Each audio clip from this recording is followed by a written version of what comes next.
बहुत बहुत स्वागत है नंदन है आभार है आप सबके एजुकेशन लाभार्थ के चैनल पे मैं हर्ष प्रजापति उपस्थित हूँ आप सबके समक्ष MSc environmental science entrance exam 2025 के संदर्भ में ए टू जेड इन्फॉर्मेशन लेकर इस वीडियो के माध्यम से देखिए बहुत इंपॉर्टेंट जानकारी मैं देने जा रहा हूँ। भले वीडियो थोड़ी लेट में आ रही है लेकिन हाँ व्यस्तता ज्यादा है, लेकिन फिर भी क्वालिटी कंटेंट देने की आपकी मैं 110% कोशिश कर रहा हूँ। इसीलिए चैनल से जुड़े रहिए क्योंकि इस वीडियो के माध्यम से प्रिपरेशन स्ट्रेटेजी आपको बताऊंगा, कुछ वेबसाइट्स बता दूंगा जहां से आप प्रिपेयर करो, क्योंकि अदर कोर्सेज की तुलना में आप लोग का एंट्रेंस एग्जाम का जो लेवल है थोड़ा हार्ड रहेगा क्योंकि सीट्स बहुत कम है और फिर आपको प्रिपरेशन अच्छी करनी पड़ेगी जिससे कि आपका एंट्रेंस एग्जाम अच्छा जाए और फिर आप अच्छे से अच्छा अंक लेकर इलाहाबाद विश्वविद्यालय मेन कैंपस में अपना जो है प्रवेश प्रशस्त कर सके, अपनी सीट सुरक्षित कर सके।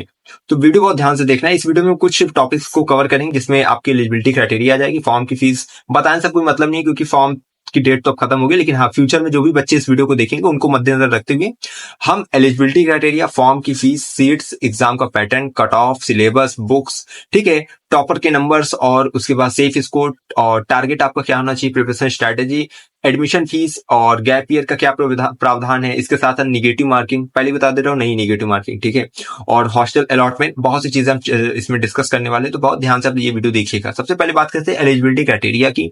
आप लोग का देखिए ग्रेजुएशन साइंस सब्जेक्ट के साथ होना चाहिए और एटलीस्ट 50% मार्क्स के साथ होना चाहिए और SC ST के लिए ये नहीं होता है, ठीक है, मतलब ये क्राइटेरिया SC ST के लिए नहीं है कि 50% चाहिए, ठीक है, ये अदर के लिए है कि आपका 50% हो। SC ST इस क्राइटेरिया के अंतर्गत नहीं है, उनका जितना भी नंबर हो वो एप्लीकेबल है।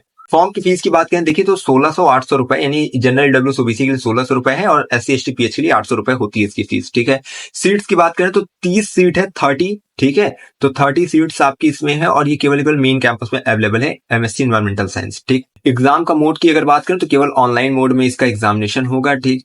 और अगर एग्जाम के पैटर्न की इसकी बात करें तो ध्यान से इसका एग्जाम पैटर्न आप समझिएगा। यहाँ देखिए एग्जाम पैटर्न की अगर हम आपकी बात करें, ठीक है, एग्जाम पैटर्न की, तो यहाँ पे आपके 150 क्वेश्चंस रहेंगे। 50 क्वेश्चंस आपके जनरल अवेयरनेस से रहेंगे जिसमें आपकी GK, GS, Hindi, English, reasoning आएंगे, ठीक है, और करंट अफेयर का पार्ट भी इसमें जुड़ा रहेगा। ये चीजें हो गई 50 क्वेश्चन, इससे जनरल अवेयरनेस, सामान्य जागरूकता से रहेंगे, जिसके प्रत्येक क्वेश्चन 2 नंबर के रहेंगे। तो 100 मार्क्स के आपके पार्ट ए इसको बोल सकते हैं, पार्ट ए 100 नंबर का हो जाएगा। पार्ट बी में 100 क्वेश्चन आपके रिस्पेक्टिव सब्जेक्ट्स रहेंगे जो आपके सिलेबस में एंट्रेंस के हैं, ठीक है, और आपके जो है 2 नंबर के प्रत्येक क्वेश्चन रहेंगे। 100 क्वेश्चन 200 मार्क्स के टोटल अगर कर दें तो 300 नंबर का आपका एग्जाम रहेगा, ठीक है। 300 में से आप जितना नंबर लाएंगे, ठीक, उसके थ्रू एडमिशन आपका होगा।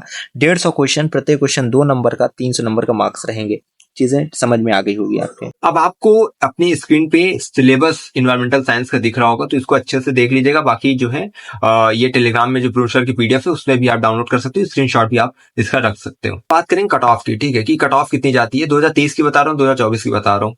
पहली अगर बात करें अनारक्षित श्रेणी की, अगर UR की अगर देखी जाए तो 2023 की पहली कट ऑफ जो थी वो 96 गई थी, EWS की 88, OBC की 88 और SC की 75।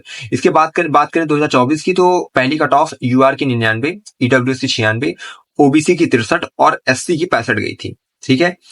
इसके बाद अगर हम बात करें टॉपर्स के स्कोर की तो 2024 का जो टॉपर था उसका 150 नंबर था और जो 2023 का जो टॉपर थे उनका 184 नंबर था, ठीक है। ये टॉपर के स्कोर की बात हो गई। अब हम बात करें कि आपको कितना नंबर ले आना, इसमें जो है जरूरी होता है कि आप कितना नंबर इसमें मार्क गेन करें। तो आप कोशिश करिए कि आप कम से कम 100+ नंबर इसमें ले आइए जिससे कि आपका सेफ रहो कहीं ना कहीं। 100+ तो ले ही आना, 120+ 100+ नंबर ले आइए। बाकी टारगेट आपका जो है 160 का होना चाहिए कि आप 160+ अगर टारगेट रखते हैं तो फिर ज्यादा बेहतर है, ठीक है। लेकिन गिरी स्थिति में भी आपको जो 100+ नंबर अपना रखना चाहिए, ठीक। ये चीजें हो गई। इसके बाद बात करते हैं आपको गैप ईयर प्रोविजन की। गैप ईयर की बात करें तो अगर आपका ग्रेजुएशन से 1 साल का गैप है तो 5% नंबर, 2 साल का गैप है 10% और 3 साल का गैप है तो 15% नंबर आपका कटता है। किसमें से? आपने एंट्रेंस एग्जाम में जितना नंबर लाए, 300 का पेपर है, अगर 150 लाए तो 150 में से नंबर वो कटेगा, 5%, 10%, 15%। निगेटिव मार्किंग नहीं है। अब बात करते हैं एडमिशन फीस की। इसके बाद हम बात करेंगे आपकी हॉस्टल अलॉटमेंट की और उसके बाद प्रिपरेशन स्ट्रेटेजी की। इसके बाद अगर हम बात करें आपकी एडमिशन फीस की तो 2 इसमें फीस जो है कंक्लूड होती है। पहली आपकी यूनिवर्सिटी फीस और दूसरी होती है कोर्स फीस या जिसे बोलते हैं डिपार्टमेंट फीस। अब देखो यूनिवर्सिटी फीस कितनी है, 7,809 रुपए, जो कि आपको काउंसलिंग के टाइम देना पड़ेगा, ठीक है। इसके बाद आपकी डिपार्टमेंट फीस लगती है कितनी, 12,000 रुपए। ये फ्री सीट्स के लिए है और एक होती पेड सीट्स के लिए। अब इसको मैं समझा दे रहा हूँ। फ्री सीट्स में क्या है, जैसे मान लीजिए आपने अपनी 7,809 रुपए जो आपकी है वो आपने पेमेंट किया, ठीक है। इसके बाद आप जो है कोर्स फीस उसमें सबमिट करोगे 12,000 रुपए प्लस 2,000 की कॉशन मनी के साथ, जो कि रिफंडेबल होती है, ठीक है। उतना किए। ये फ्री सीट्स के लिए हो गया। पेड सीट्स के माध्यम से इसमें अपनी जगह सुरक्षित कर सकते हैं। ये एक प्रावधान होता है जिसमें आपको 18,000 रुपए कोर्स फीस देनी पड़ती है, ठीक है। यानी 7,800 रुपए वो तो देंगे ही देंगे, साथ साथ 18,000 रुपए ये भी देंगे। तो ये हो गया पेड सीट और फ्री सीट्स का मामला कि कितने ये फीस का पूरा फीस स्ट्रक्चर रहता है एमएससी एनवायरमेंटल साइंस में, समझ गए होंगे। ठीक, अब बात करते हैं आपके हॉस्टल अलॉटमेंट की। याद रखिएगा टॉप 5 में जो रहेगा उसी में 1 2 3 को जो मिल गया तो मिल गया, क्योंकि इसमें बहुत कम जो है हर डिपार्टमेंट में देखो जितने भी रहते हैं ना टॉप 10 बच्चों में ही देखा जाता है, जिसका ज्यादा रहता है 4 5 ज्यादा मिलता नहीं है। तो याद रखिएगा आप टॉपर्स नंबर में अगर 1 2 में हैं आप, ठीक है, टॉप 5 में है, तभी आपको हॉस्टल की उम्मीद रखनी चाहिए। इसीलिए कहता हूँ कोशिश करना आप लोग 180 प्लस 90 प्लस नंबर ले आ दोगे तो कहीं ना कहीं हॉस्टल के सेफ रहोगे। हॉस्टल के लिए ये चीजें हो गई। इसके बाद बात करते हैं आपकी प्रिपरेशन स्ट्रेटेजी की। आप गूगल पे देखिए आइएगा, एमएससी एनवायरमेंटल साइंस इस तरह आप जो है सर्च करिएगा तो आपको यहाँ पे कुछ बुक्स वाले पोर्शन पे जब आप आ जाएंगे तो आपको इस तरह के देखिए कुछ निकलेगा, field sampling principle and practice in environmental. ठीक है, आप लोगों के टॉपिक से रिलेटेड जो भी बुक यहाँ पे दिखेगी, ठीक है, एक चीज याद रखिए जिसमें प्रीव्यू लिखा है उसको आप ओपन करके पढ़ सकते हैं बुक्स को, ठीक है। और यहाँ पे से कुछ बुक्स आपको मिल जाएंगी आपके टॉपिक से रिलेटेड जो भी आएगा एनवायरमेंटल साइंस से रिलेटेड, ठीक है, आप उसको अपना यहाँ पे ओपन कर लेंगे। बाकी मैं एक वेबसाइट की भी लिंक दे रहा हूँ जहाँ से आपको कुछ स्टडी मटेरियल मिलेगा, इसको आके एक बार आप देख लीजिएगा। बाकी ऑनलाइन आप बुक वगैरह अगर देखेंगे ना तो आपको यहाँ पे बुक्स वगैरह दिख जाएंगे एनवायरमेंटल साइंस की, अगर आप चाहें तो इसको जो है फिर मंगा सकते हैं, ठीक है, पीजी सीयूटी पीजी की, तो फिर आपकी एंट्रेंस की तो आपकी और हेल्प हो जाएगी। बाकी आपको एक वेबसाइट की जो है मैं लिंक डिस्क्रिप्शन में दे दे रहा हूँ, उस वेबसाइट पे जाना, आपको जो एनवायरमेंटल साइंस से रिलेटेड कुछ स्टडी मटेरियल मिल जाएगा, क्वेश्चन आंसर्स मिल जाएंगे। ये आपको एक वेबसाइट मिलेगी environmentalscience.sciences.in, ठीक है, तो इसकी लिंक मैं डिस्क्रिप्शन में दे रहा हूँ, आपको इधर उधर परेशान नहीं होना, वेबसाइट ढूंढने में समय नहीं बताना है।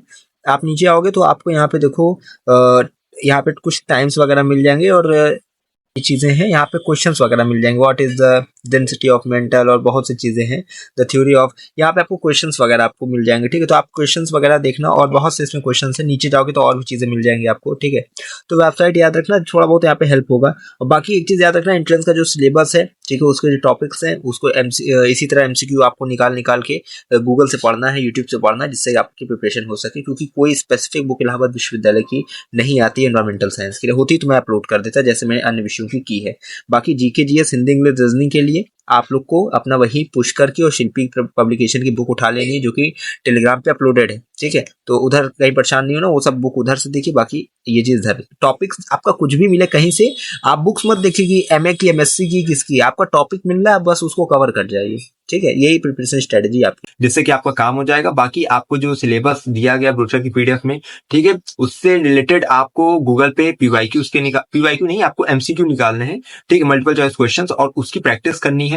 यूट्यूब से उसके टॉपिक्स को डालो, कोई आपको एनवायरमेंटल साइंस की इस तरह डायरेक्ट प्रैक्टिस नहीं कराएगा। हाँ, टॉपिक बाय टॉपिक डालोगे तो आपको उसका कंसेप्ट क्लियर हो जाएगा, उस कंसेप्ट में जितने क्वेश्चंस बनेंगे आप उसको कर ले जाओगे, ठीक है। ये पूरा पैटर्न है आपकी स्ट्रेटेजी का, अच्छे से इसको फॉलो करिए और अच्छे से प्रिपरेशन करिए, जिससे कि आपको एंट्रेंस में अच्छे से अच्छे अंकों के साथ आप क्लियर करें और इलाहाबाद विश्वविद्यालय मेन कैंपस में अपना प्रवेश प्रोसेस करें। ये पूरी की पूरी डिटेल वीडियो थी एमएससी एनवायरमेंटल साइंस के ऊपर। वीडियो अच्छी लगी तो लाइक करिएगा, दिल से कमेंट करिएगा, टेलीग्राम इंस्टाग्राम की लिंक डिस्क्रिप्शन, वहां से जुड़िएगा, जिससे लेटेस्ट अपडेट आपको मिलती रहे। बाकी एक चीज हमेशा कहता हूँ कि अगर इलाहाबाद विश्वविद्यालय में प्रवेश किया, संपर्क विश्वास है, मैं विश्वविद्यालय के पास कोई भी खबर खास पहुंचाते रहेंगे आपके पास। बहुत बहुत धन्यवाद, बहुत बहुत आभार।